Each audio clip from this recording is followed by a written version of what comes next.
Ասեկոսեեմի բացարձակարճակ հաղորդման հյուրը երգիչ, հաղորդավար, ճամփորդ Վարդան Սարգսյանն էր։ Star News-ը հետևեց զրույցին, որի ընթացքում Վարդանը խոսեց իր երեխայի մայրիկի մասին ու ոչ միայն։ Եթե չես խոսում երեխայի մայրիկից, չի նշանակում, որ երեխան հանկարծակի օդից ընկավ ձեռքդ։ Մեր հայերը շատ են սիրում ամեն ինչ իմանալ, պարտադիր մանրամասն։ Կա անձնական կյանք, որը ես չեմ սիրում լուսաբանել։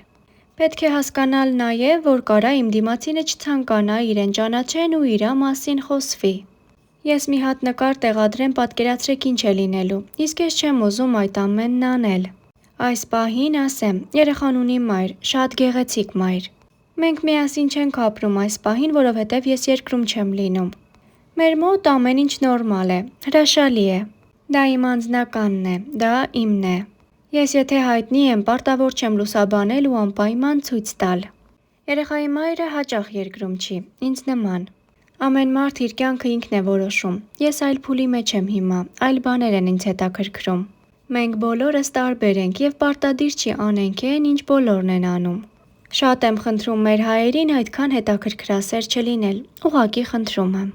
Քննարկումները նրա երեխայի ծննդի մասին բազմաթիվ էին։ Վարդանը առանց խոսելու անձնականի, սիրելիի, կին ունենալու մասին միանգամից հայտնեց, որ որդի է ունեցել։ Ինչն էլ ստիպել էր հանրության շրջանում քննարկումներ առաջանալ այն մասին, որ հնարավոր է Վարդանը սուրոգատ մոր միջոցով է ունեցել երեխային։ Վերջինս հաղորդման ընթացքում հերքել է լուրը ասելով, որ իր երեխան սիրո պտուղ է և այսքան տարի սպասելուց հետո ինքը չէր կարող ինչ-որ մեկից երեխա ունենալ։ Երբ տեղադրեցի լուսանկարը, 1 միլիոնից ավել մեկնաբանություններ կային, տարբեր վերնագրերով նյութեր և այլն։ Թե որտեղից երեխան։ Երեխան սիրո պտուղ է ծնվել, իր խոսքում նշեց նա։ Խոսելով հայր դառնալու մասին, Վարդանը պատմեց. Ես նայում եմ երեխային ու չեմ հավատում, որ ես հայր եմ։ Երբ դու ապրում ես ուրիշ կյանքով, դու ռիթմի մեջ ես, աշխատանք, ճամփորդություն ու նայում ես մի հրեշտակ, 3.5 կիլոգրամ քաշով մի անձ, ով փոխել ա ոչ միայն իմ կյանքը, այլ իմ ընտանիքի կյանքը,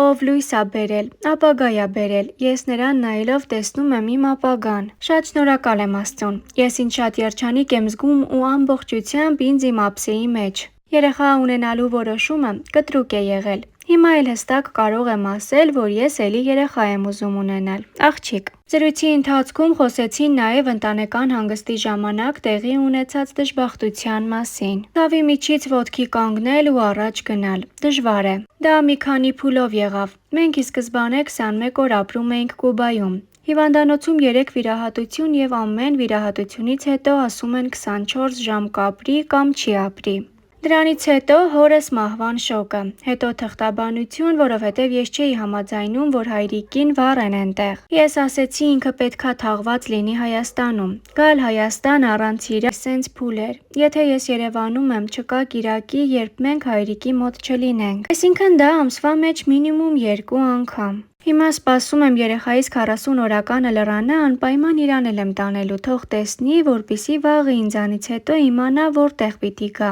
ամեն կիրակի պարտադիր։ Շատ եմ իրան կարոտում, բայց միևնույն ժամանակ ինքը ինձ համար կա։ Հայրիկիցս հետո կարծես մի մեծ պատասխանատվություն մնաց ինձ վրա։ Երբ հայրիկիս պետքա արդեն ուղարկավորեին, ես իրա ականջին շշնջացի. կփորձեմ էնպես անել, որ մերոնք չունենան ինչ-որ բանի կարիք, նշել էր նա։ Այժմ ներկայացնում ենք Վարդան Սարգսյանի ավելի վաղ ունեցած հարցազրույցներից մեկը։ Դերթ.am-ը անկեղծ զրույց էր ունեցել Վարդանի հետ, որի ընթացքում նա պատմել է, թե ինչպես սկսեց կոմպլեքսավորվել, երբ իր երգը ծաղրի առարկա դարձավ։ Ինչու դադարեց նոր տեսահոլովակներ թողարկել և ինչու է որոշել, որ իր ընտանիքն ապրելու է արտերկրում։ Վարդան, երկար տարիներ երաժշտական աշխատանքներ չէիք ներկայացնում հանդիսատեսին, թեև ի սկզբանե հայտնի էիք որպես երգիչ։ Ինչու։ Ճանապարհորդություններիս պատճառով այն ժամանակ չկար տնից հեռուն, սակայն ես շատ էի սիրում ճանապարհորդել։ Սկզբում աշխատածս գումարը ներդնում էի տեսահոլովակներ նկարահանելու մեջ։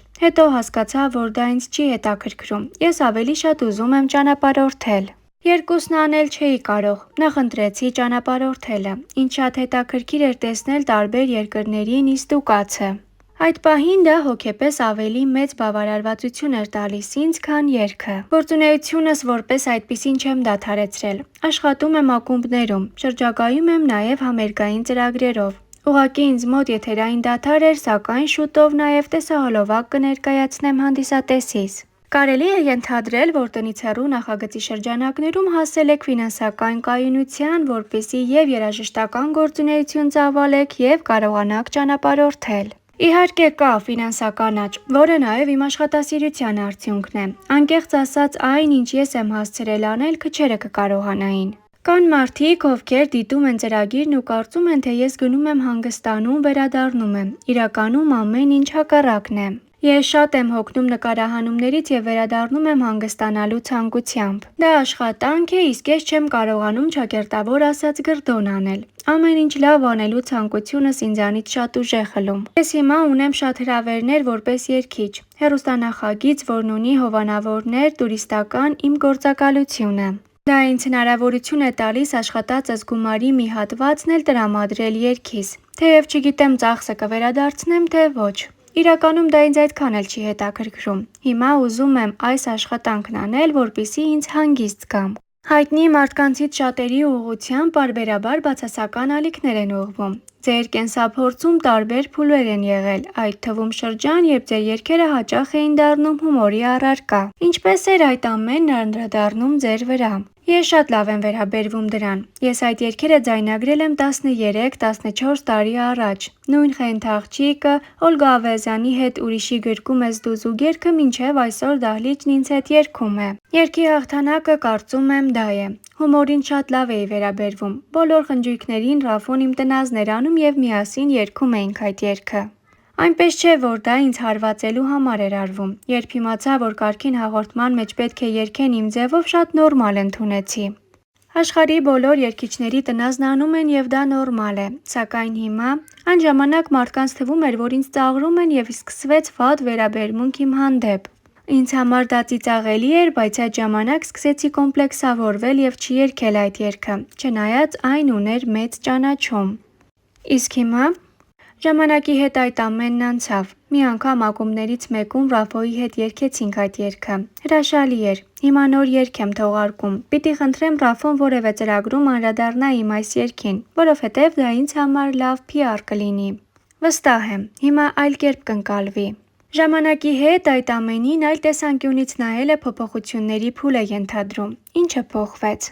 Ես չեմ անցել այդ փուլը։ Մարդկանց մտածելակերպն ու ժամանակներն են փոխվել։ Այն ժամանակ Հայաստանում մի քիչ այլ մտածելակերպ էր։ Ես ուրախ եմ, որ շատերից մի քայլ առաջ էի։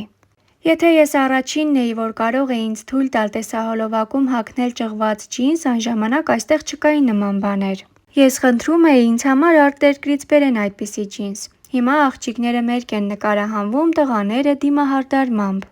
Ներքին հաղթահարման փուլ չի եղել, սակայն ինձ համար ցավալի էր, որ մարդիկ ինձ այլ կերպ էին ընկալում։ Հիմա ինձ ընկալում են այնպիսին, ինչպիսին կամ, որովհետև իմ նախագծում շատ անկեղծ եմ։